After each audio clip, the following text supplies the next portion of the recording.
The philosopher's mean. I commend you and rejoice in the fact that you are persistent in your studies, and that, putting all else aside, you make it each day your endeavor to become a better man. I do not merely exhort you to keep at it. I actually beg you to do so.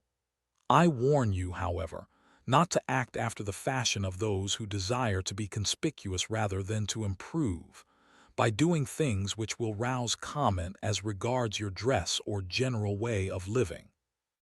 Repellent attire, unkempt hair, slovenly beard, open scorn of silver dishes, a couch on the bare earth, and any other perverted forms of self-display are to be avoided. The mere name of philosophy, however quietly pursued, is an object of sufficient scorn. And what would happen if we should begin to separate ourselves from the customs of our fellowmen?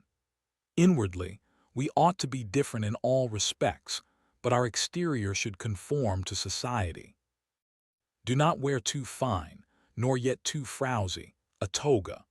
One needs no silver plate, encrusted and embossed in solid gold, but we should not believe the lack of silver and gold to be proof of the simple life. Let us try to maintain a higher standard of life than that of the multitude, but not a contrary standard. Otherwise, we shall frighten away and repel the very persons whom we are trying to improve. We also bring it about that they are unwilling to imitate us in anything, because they are afraid lest they might be compelled to imitate us in everything. The first thing which philosophy undertakes to give is fellow feeling with all men, in other words, sympathy and sociability. We part company with our promise if we are unlike other men. We must see to it that the means by which we wish to draw admiration be not absurd and odious. Our motto, as you know, is "Live according to nature."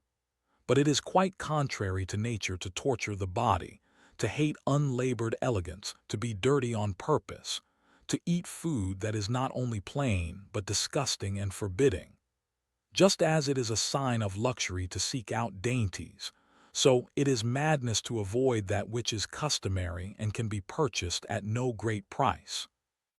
Philosophy calls for plain living, but not for penance, and we may perfectly well be plain and neat at the same time. This is the mean of which I approve. Our life should observe a happy medium between the ways of a sage and the ways of the world at large. All men should admire it, but they should understand it also. Well then, shall we act like other men? Shall there be no distinction between ourselves and the world? Yes, a very great one. Let men find that we are unlike the common herd if they look closely. If they visit us at home, they should admire us, rather than our household appointments. He is a great man who uses earthenware dishes as if they were silver, but he is equally great who uses silver as if it were earthenware. It is the sign of an unstable mind, not to be able to endure riches.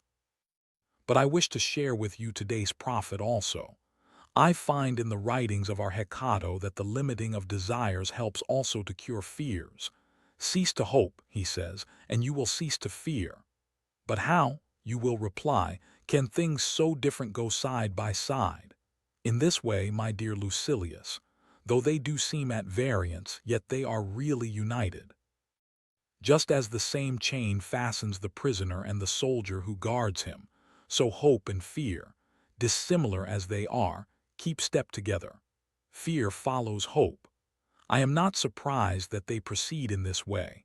Each alike belongs to a mind that is in suspense, a mind that is fretted by looking forward to the future. But the chief cause of both these ills is that we do not adapt ourselves to the present, but send our thoughts a long way ahead. And so foresight, the noblest blessing of the human race, becomes perverted. Beasts avoid the dangers which they see, and when they have escaped them are free from care. But we men torment ourselves over that which is to come as well as over that which is past. Many of our blessings bring bane to us, for memory recalls the tortures of fear, while foresight anticipates them.